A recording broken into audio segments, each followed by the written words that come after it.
Hey everyone! Before we dive into this powerful story, don't forget to hit that subscribe button and turn on notifications so you never miss an update. Let's get started. It started with a stare. Not the kind of stare that made you feel pretty. Not the kind that lingered because someone liked you. This one burned. Like heat behind the eyes. Sierra noticed it as she moved through the hallway on the second floor, hugging her books tightly against her chest. Locker doors slammed around her. Laughter bounced off the tile floors. The usual noise of a high school caught in motion. But his eyes never left her. Travis. Number 21 on the football team. Mr. Everyone Wants Me. He was leaning against the locker bay like he owned it. Surrounded by his crew, all in Letterman jackets, all loud. One of them snorted at something Travis said, probably one of his recycled jokes that made girls giggle and teachers look away. Sierra didn't flinch. She just kept walking, lips pressed together. Her curls bounced with every step, her hoodie pulled low over her forehead. She had mastered the art of disappearing. But Travis didn't let her. Yo, Sierra, he called out, lazy and smug, like they were best friends. She didn't answer. Still acting like you too good for me? He added, louder now. The hallway hushed just enough to make it sting. Sierra stopped walking. For a second, she thought about turning around, saying something, anything. But she didn't. She just kept moving. That's when she heard it. Bitch. Sharp. Like a knife on concrete. She felt the heat rush to her face, her ears. But her steps didn't slow. Inside, something cracked, not fully, not loud, but the kind of crack you feel long before anyone else hears it. Sierra wasn't always like this. She used to laugh louder. Used to dress in color. Used to eat lunch at the middle tables near the windows with Maya and Chantal. But all that changed after that party. It was 2 months ago. Spring kickoff at Jordan's house. Music, cheap punch, bad lighting. Travis had cornered her near the kitchen. Sierra, you look fine tonight, he said, his hand too close to her waist. Don't touch me, she snapped. And I'm not one of your little toys, so back off. She didn't yell, but her voice cut through the music. People turned. Some even laughed. Not at him, at her boldness. She left early. Thought it was over. But Travis wasn't the kind of guy who got told no, and definitely not the kind of guy who forgot it. Now, 2 months later, it was in the way people whispered as she passed. How girls looked her up and down like she was a threat. How guys snickered when she sat alone. There were rumors, stupid ones, that she tried to sleep with Travis and got rejected. That she acted all stuck up because she thought she was better than everyone else. That she had crazy mood swings. None of it was true. But truth didn't matter in high school. She sat at her usual spot near the back of the cafeteria, earbuds in, head down. Maya and Chantal stopped sitting with her after week 3 of the silence. Chantal said she just needed time to let it blow over. But Sierra knew better. Travis controlled the narrative now. His words, his looks, his little games. At first, it was stupid stuff. Getting guys to flirt with her and then laugh when she didn't respond. Posting cryptic stories with songs that hinted at crazy girls and tagging her in them. Telling teachers she was being disrespectful when she just didn't smile in class. Then came the locker prank. One Monday morning, she found it wide open. All her books on the floor. Her math notebook torn in half. Taped inside the door was a note. Smile more. Might make you likable. She didn't cry. Not in public.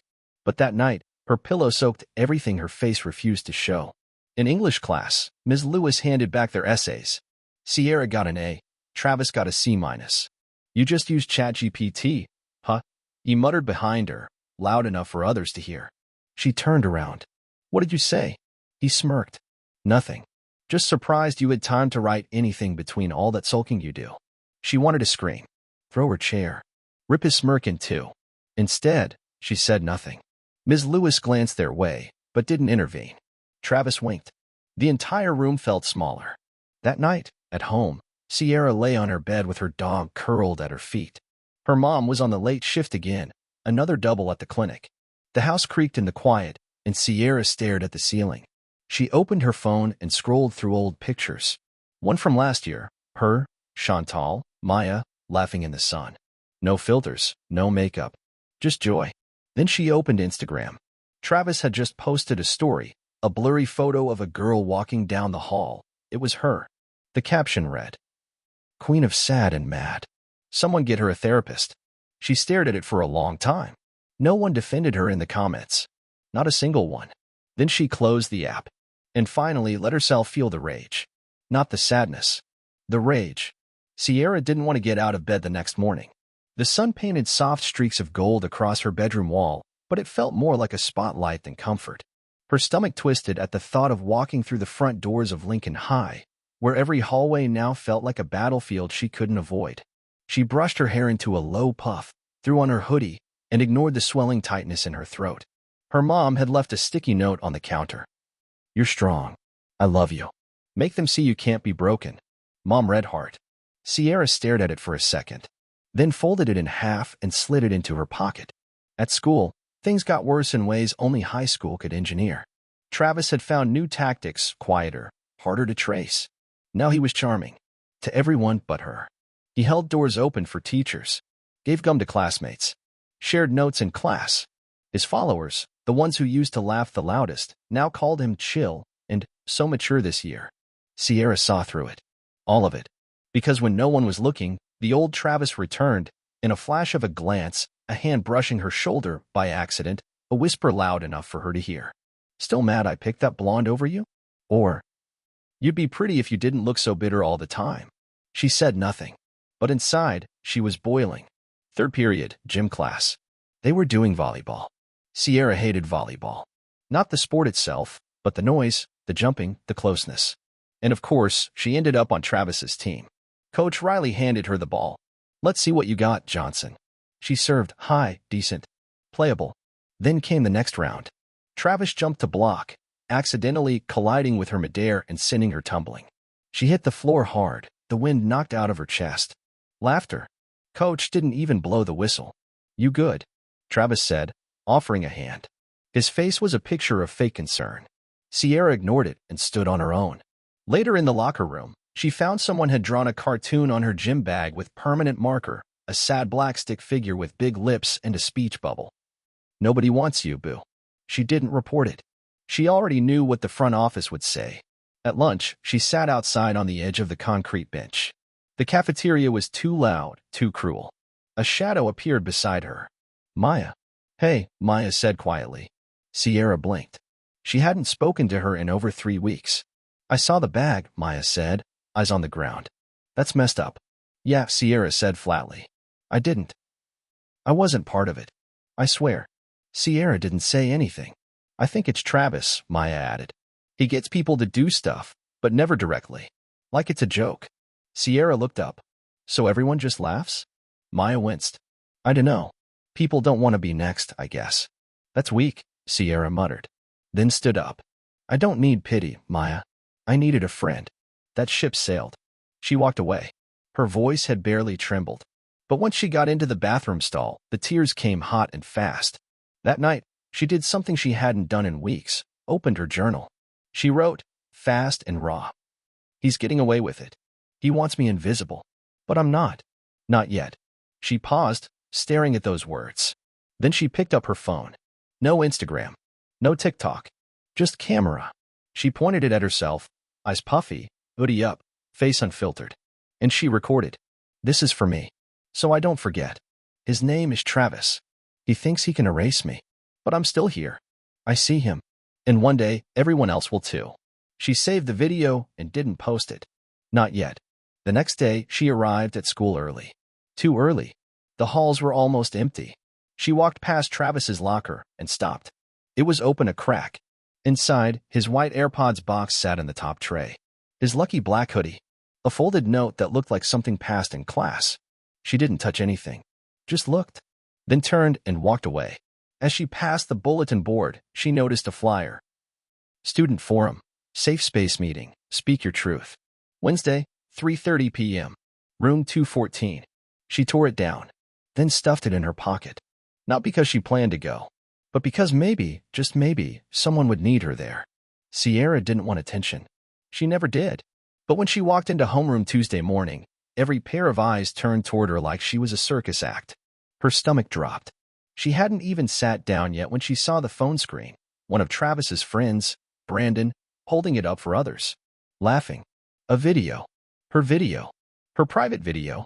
The one she recorded 2 nights ago. In her room. With swollen eyes and a whisper. Her heart nearly stopped. She rushed forward, snatching the phone from Brandon's hand before her mind could catch up with her body. "Yo, chill," he shouted, grabbing at her arm. The screen was still open. Her face, tear-streaked, stared back at her. "His name is Travis. He thinks he can erase me, but I'm still here." She locked the phone, shaking. "Where did you get this?" Brandon shrugged. "It's everywhere." Sierra's throat went dry. "Who sent it to you?" "Check the group chat," he muttered, annoyed. She stormed to the back of the room, sat down, and pulled out her phone. Notifications exploded. Texts, mentions, DMs. Elmeo, who filmed this? Damn, she losing it FR. Why she talking like she on Law and Order Skull? She could barely breathe. Her journal, her safe moment, violated. The only possible explanation, she had saved the video to her Google Drive. She didn't think it was public. Unless someone accessed her school account. Someone with access to student emails. Her locker code had been broken before. What if someone had gone further? Her skin prickled. She wanted to scream, to throw her phone across the room. But she sat still, numb. Later, in the hallway, Travis walked by. Alone this time. No smile. Just that half-lidded stare. "I see you're famous now," he muttered under his breath, brushing past her. Her jaw clenched. "Did you do it?" she hissed. He paused, turned slightly. "Do what?" "You know exactly what." He leaned in just enough. "Maybe don't record things you don't want people to see." Then he walked off, whistling. Sierra's hands curled into fists. That day, nobody sat next to her at lunch. Again, not even Maya. She stared at the wall, pushing a dry granola bar around her tray, heart thudding so hard it hurt. Then a shadow fell across the table. "Can I sit?" It was a boy. Not someone she really knew. Hispanic, tall, dark hoodie. His name was Ruben, she thought, art kid, quiet. She blinked. Sure." He sat down, opened his thermos. "I saw the video," he said without looking up. It was real. Sierra narrowed her eyes. "You here to make fun of me too?" He shook his head. "No. I think what he's doing is sick." She waited. "He did that to my cousin last year," Ruben continued. "Spread stuff about her. Fake screenshots." She dropped out. Sierra swallowed. Why didn't anyone do anything? He looked up at her. "Because everyone wants to be liked. And no one wants to be next." They sat in silence for a moment. Then he added, "But I'm tired of it." Sierra looked at him, really looked at him. Maybe she wasn't alone. After school, Sierra found herself in room 214. She hadn't planned to go, but her feet moved on their own. Inside were only 3 other students and one teacher, Mr. Daniels, the counselor. He smiled when she walked in. "Welcome. Grab a seat." She slid into the corner, hoodie up. A girl with braids was talking. Something about being called too ghetto in science class. A boy said he'd been shoved into a locker last week for wearing nail polish. And then it was Sierra's turn. She stared at the floor. "I didn't plan to talk," she said. "But something happened. Today. Everyone waited. They leaked a video. Of me. A private one. And now it's a joke." The room went quiet. She forced herself to continue. "There's this guy. He's popular. Everyone thinks he's charming. But he's been harassing me for weeks. And now this." Mr. Daniels leaned forward. "Have you reported it?" Sierra laughed bitterly. "To who?" "The principal loves him. The teachers smile at him. Even the girls who know he's trash still follow him." The braided girl nodded. "Yeah, that's how they work. They hide in the open." Mr. Daniels tapped his pen. "Would you be willing to write a statement?" Sierra hesitated. "And what?" "Hope they don't call me dramatic." "We'll take it seriously," he said. For once, Sierra wanted to believe someone. She nodded slowly. "Okay." That night, she wrote the truth. Every detail. From the party to the locker vandalism. The note. The video. The whispers. The pain. When she finished, she stared at the screen and hit send. To the school office. To Mr. Daniels. And to herself. Just to prove she had the strength. The next morning, Sierra woke up earlier than usual. Her stomach was tight with anxiety, but there was something else pulsing beneath the surface, a flicker of control. She had sent the report. Named names. Described events in excruciating detail. Her mother didn't know yet. Sierra wasn't ready to have that conversation, but it felt like she had taken the first real step toward fighting back. Still, a question gnawed at her. Would they believe her? Or would this be another story swept under the rug, like so many others? At school, Sierra noticed something odd. I still followed her, but with less laughter and more caution. 2 girls in her English class, who had previously snickered behind her back, now avoided her completely. Brandon barely made eye contact. Only Travis remained unchanged. At lunch, he strutted through the cafeteria with his football friends, tossing a granola bar in the air like he owned the world. When he passed her table, he paused just long enough to glance her way, smirked, winked, then kept walking. She wanted to scream, but Reuben sat across from her again, quiet, observant. "You seen it?" he asked. She nodded. He chewed thoughtfully, then said, "He's not worried yet. That means he doesn't think anything will happen." Sierra swallowed. "He's probably right." Reuben leaned in. "Unless we make it happen." She looked up. "What do you mean?" "I mean, we're not the only ones. You think you're the first girl he's messed with?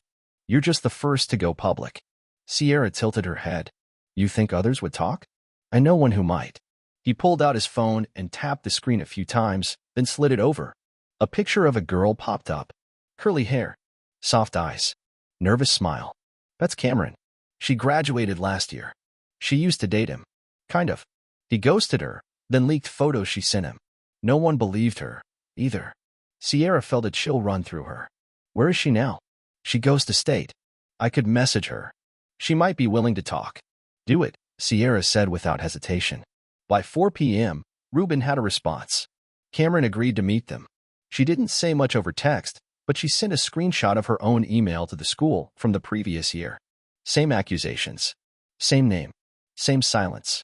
No action was ever taken. Sierra's chest tightened. "They buried it." Reuben nodded. "And they'll bury yours too. Unless we make noise." Sierra sat back in her chair, the voices in her head screaming. She thought of how many times she'd walked through these halls, pretending to be invisible. How many days she wished she was. Now, they were going to see her. That evening, Sierra opened TikTok. She hesitated, then tapped record. She wore no makeup. Her hoodie was zipped to her chin. Her eyes were steady. "My name is Sierra. I'm 15. I go to Brookway High. A football player here has been harassing me for weeks. He calls me names, spread private stuff about me. And last year, he did it to someone else. And guess what? The school knew. They did nothing. If this has happened to you, speak up. If you're scared, you're not alone. I'm done being quiet." She posted it. Within an hour, it had 3,000 views. Then 10,000. Then 28,000. By morning, it had hit 100K. The school was a war zone. The principal was waiting for her at the entrance. "Sierra, in my office."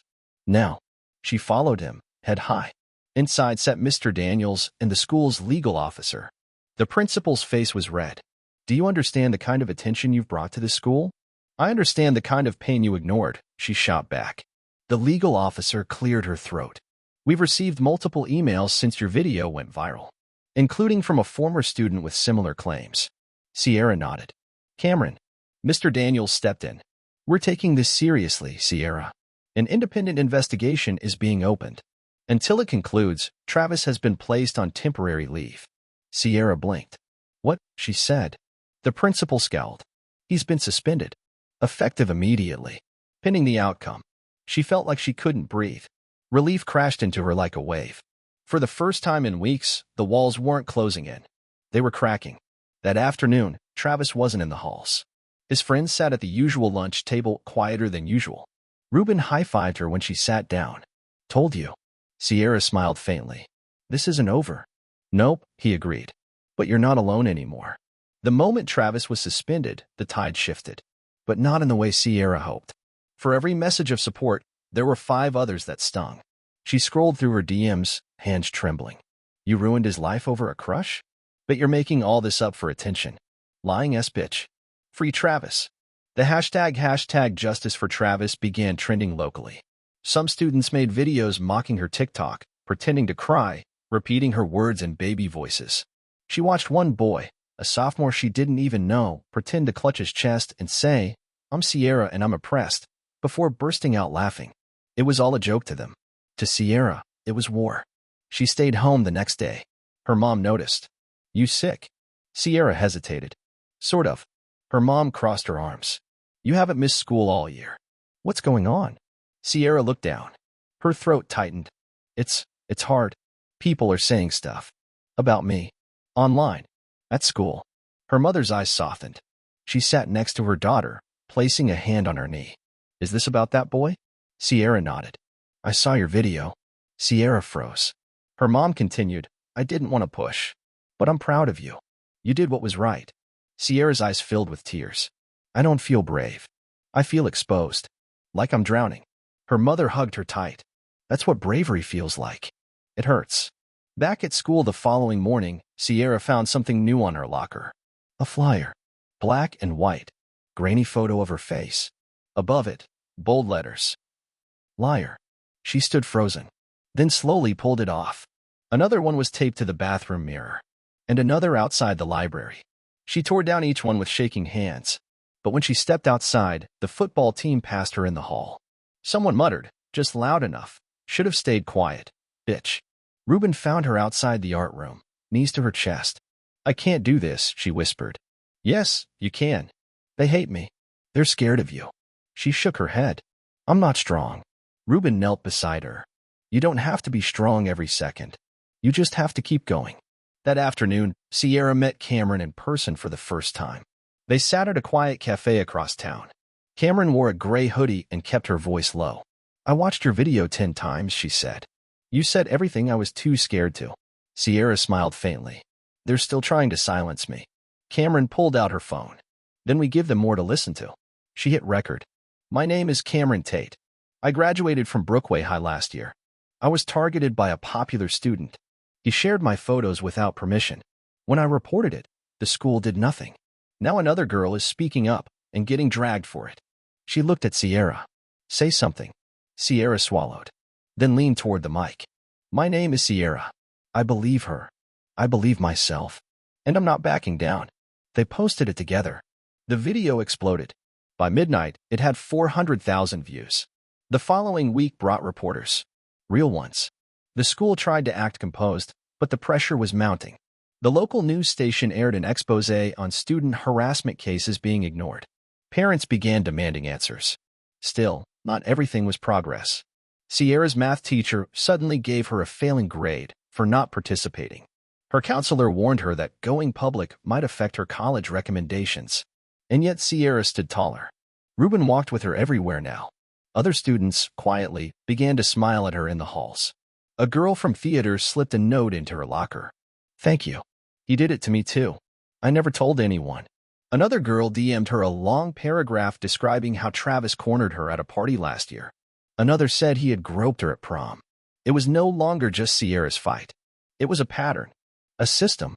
One morning, Mr. Daniels called Sierra into his office. He looked exhausted, but his eyes were steady. There's going to be a board hearing, he said. They're reviewing your complaint and all others that have come in. Sierra blinked. Others. 14. All with similar stories. All within the last 3 years. Her chest tightened. 14. He continued, you may be asked to testify. On video or in person. Sierra nodded. Okay. It won't be easy. I'm used to that. The days after the board announcement were a blur of whispered conversations and furtive glances. Sierra felt the weight of every eye in the school, some filled with sympathy, many others burning with resentment. At home, her mother did her best to shield her from the storm. But even that wasn't enough. One evening, as Sierra sat quietly at the kitchen table, scrolling through her messages, her phone buzzed with a new notification. It was from an unknown number. The message read, Stop ruining lives. Or else. Sierra's fingers trembled. She showed the message to her mother, who immediately called the police. The school security also increased patrols, but it was clear the threats were just beginning. The upcoming hearing loomed like a dark cloud. Sierra and Reuben spent hours preparing. They practiced answering questions, going over their statements, and talking through every detail. Sierra's voice cracked the first time she read her testimony aloud, but Reuben was steady. You're telling the truth. That's what matters. The night before the hearing, Sierra barely slept. Her dreams were haunted by Travis's sneering face and the ghostly presence of the girls who'd been silenced before her. On the day of the hearing, Sierra wore her favorite black jacket, the one that made her feel invincible. As she entered the school boardroom, she saw rows of officials, reporters, and even some parents.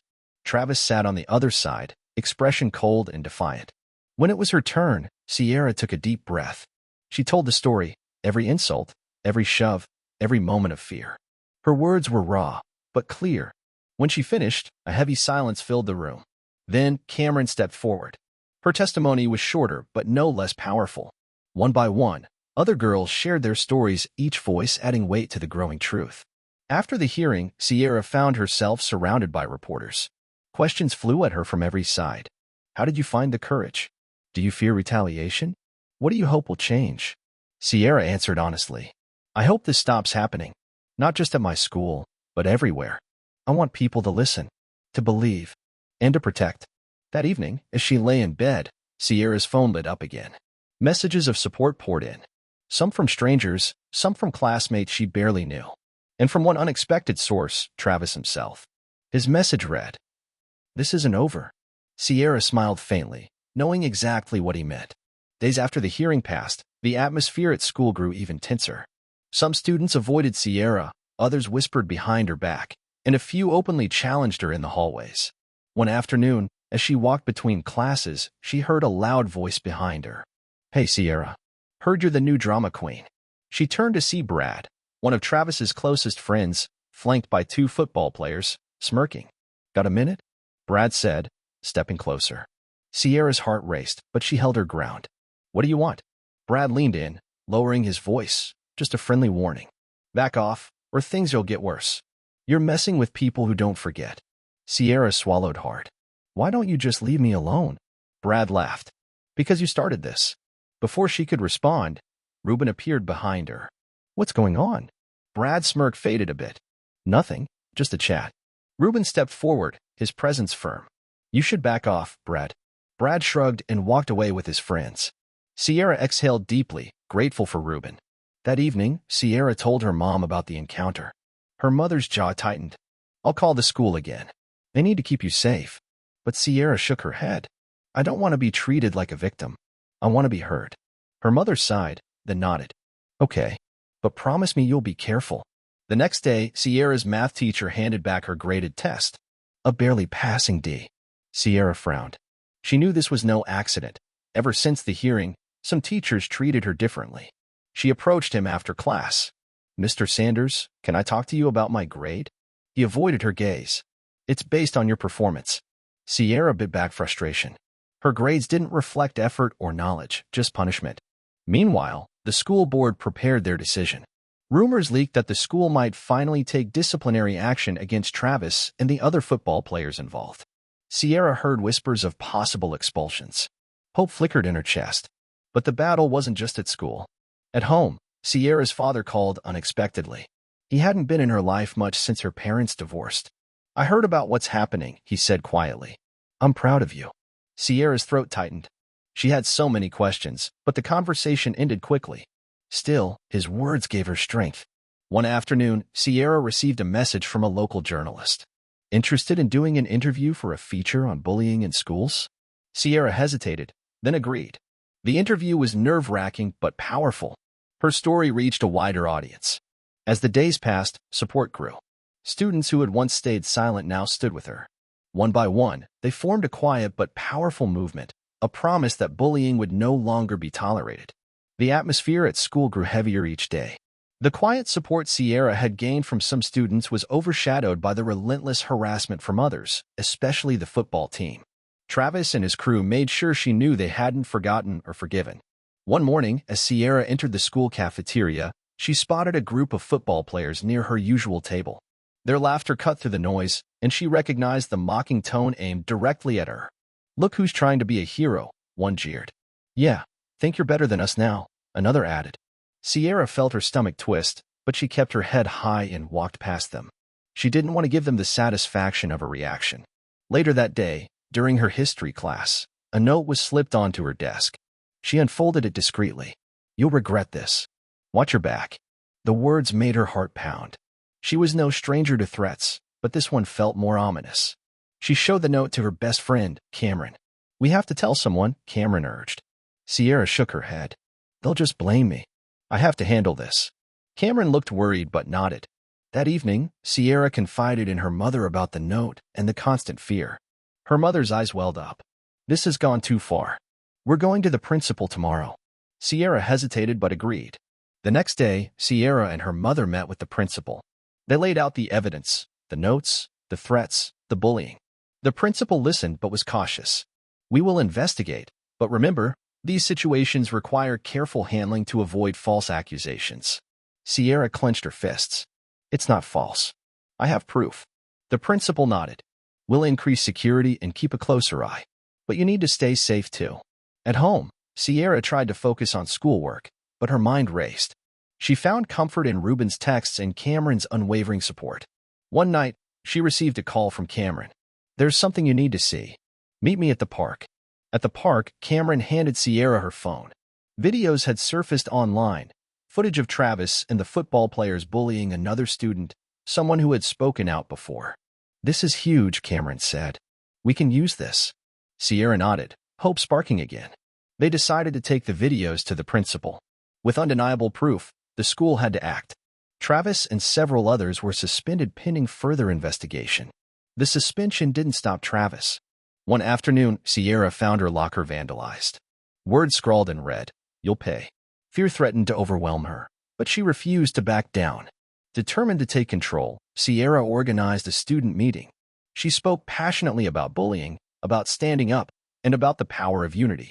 More students joined than she expected. Her courage sparked change.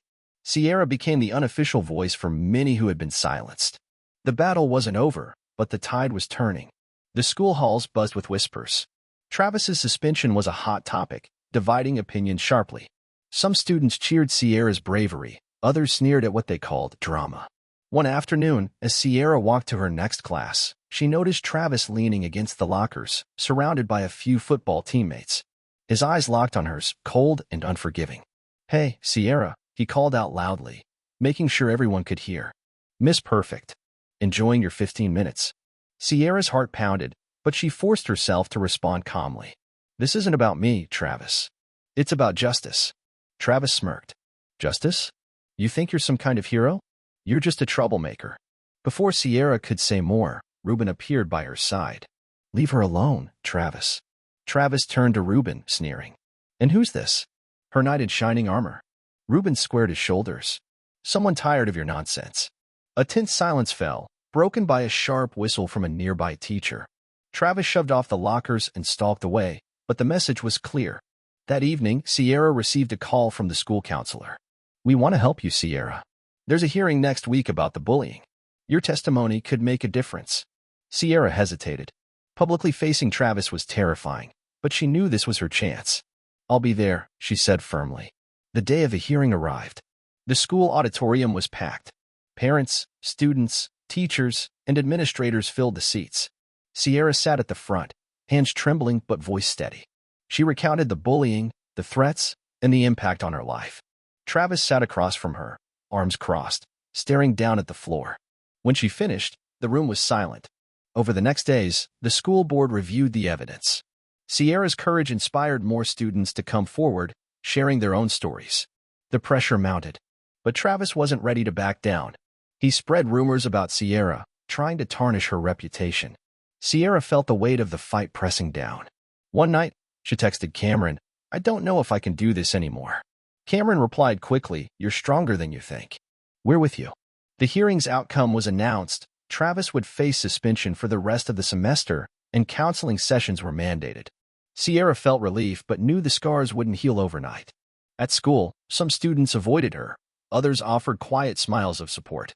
Ruben stayed close, a steady presence.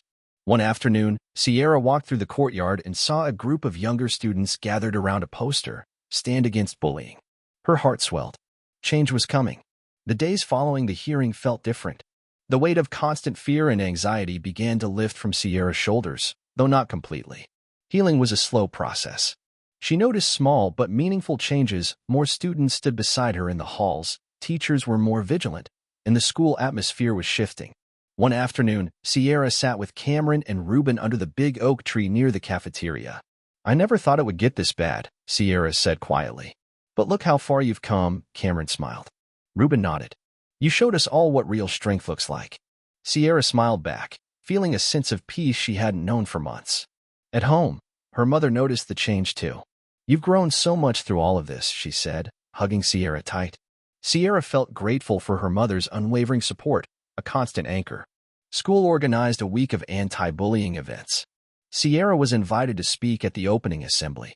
Standing before hundreds of students and staff, she shared her story, not just about pain, but about resilience and hope. Her voice wavered but grew stronger with every word. When she finished, the auditorium erupted in applause. After the speech, a group of younger girls approached Sierra. "Thank you," one said. "You gave me courage to stand up to my own bullies." Sierra's eyes welled up. "I'm glad," she said softly. "We have to stick together." Though Travis was gone from school, Sierra knew bullying didn't end here. But now she had a voice, allies, and a purpose. She dreamed of a future where no one would suffer in silence. One evening, Ruben and Sierra sat watching the sunset. "I'm proud of you," Ruben said. Sierra smiled, feeling hope bloom inside her. "Me too," she whispered. Life was far from perfect, but Sierra was no longer afraid.